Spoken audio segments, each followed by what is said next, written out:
Assalamualaikum warahmatullahi wabarakatuh. Perkenalkan, nama saya Alwi Abdul Rizal, NIM E 20182306. Saya di sini akan mempresentasikan tentang pengertian analisis pasar konsumen.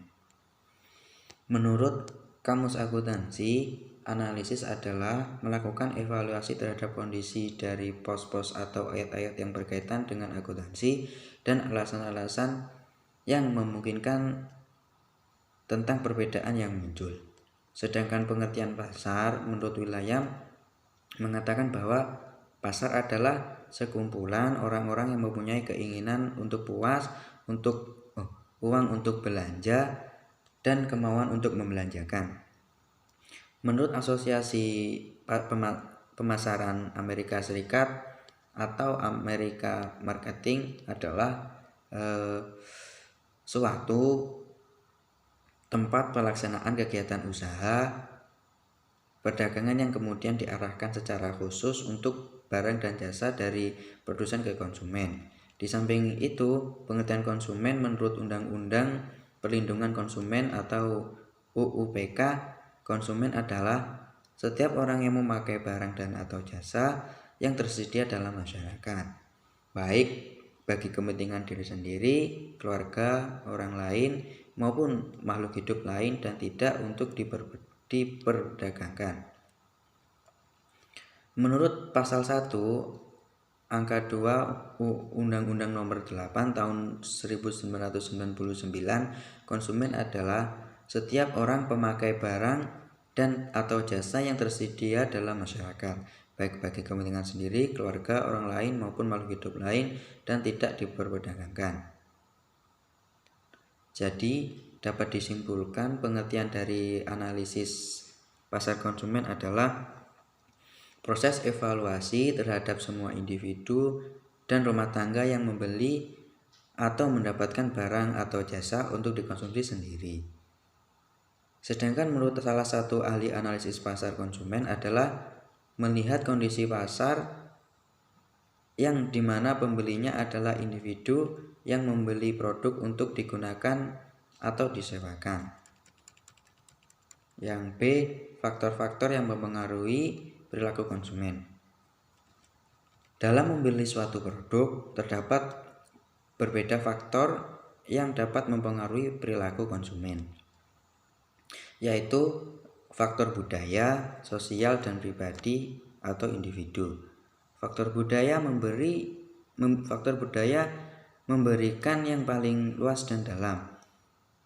Faktor budaya atau kultur adalah determinan dasar keinginan dan perilaku seseorang. Setiap budaya terdiri dari beberapa sub-budaya atau subkultur yang lebih kecil yang memberikan identifikasi dan sosialisasi yang lebih spesifik untuk anggota mereka.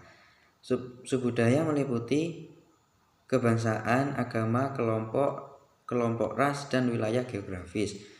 Ketika subbudaya cukup besar dan cukup kaya, perusahaan sering merancang program pemasaran khusus untuk melayani mereka. Hampir seluruh kelompok manusia mengalami stratifikasi sosial, seringkali dalam bentuk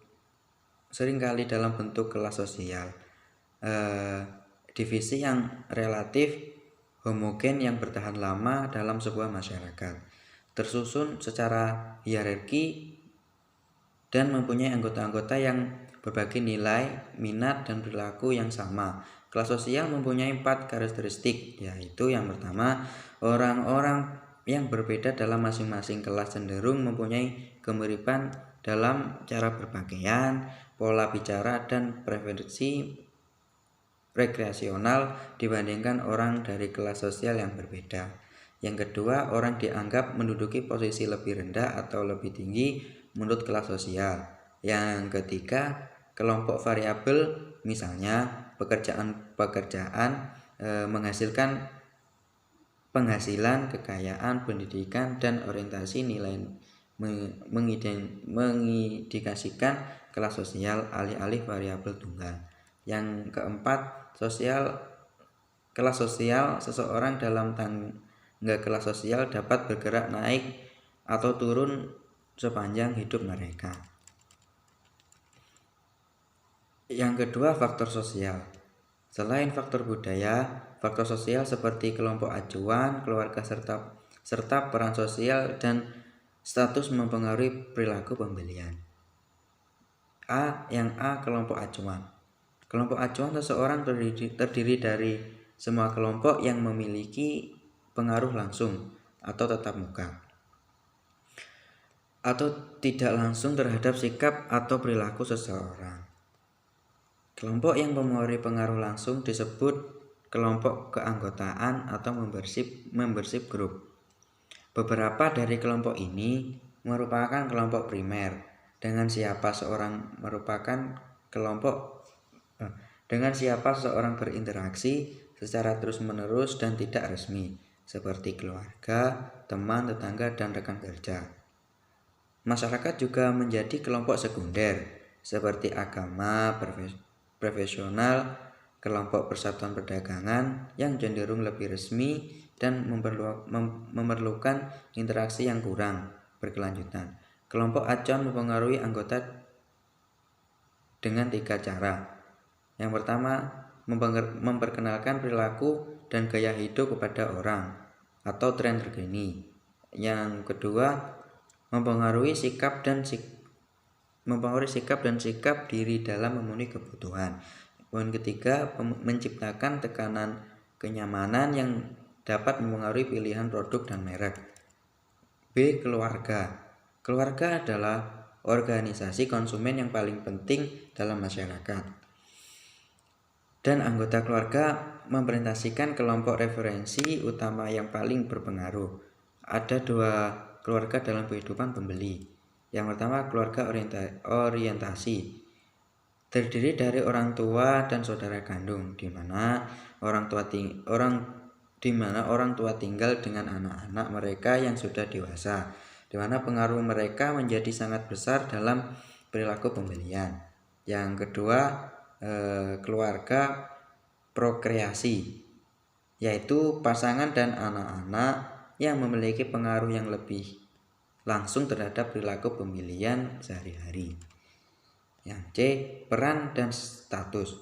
Peran meliputi kegiatan yang diharapkan akan dilakukan oleh seseorang, sedangkan status adalah kedudukan seorang masyarakat. Masing-masing peran menghasilkan status. Pemasar menyadari potensi simbol status dari produk dan merek. Yang terakhir, faktor pribadi atau individu. Keputusan pembeli juga dipengaruhi oleh karakteristik pribadi. Faktor pribadi ini meliputi usia dan tahap dalam siklus hidup pembeli, pekerjaan dan keadaan ekonomi, kepribadian dan konsep diri, serta gaya hidup dan nilai. A, usia dan tahap siklus hidup seorang memiliki selera yang berbeda-beda terhadap barang dan jasa selama sepanjang hidupnya. Yang B, pekerjaan dan keadaan ekonomi. Pekerjaan mempengaruhi pola konsumsi masyarakat dan pemilihan produk sangat dipengaruhi oleh keadaan ekonomi seseorang. Yang C, kepribadian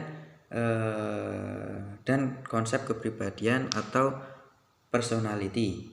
Masing-masing orang memiliki karakteristik kepribadian yang berbeda yang mempengaruhi perilaku pembeliannya.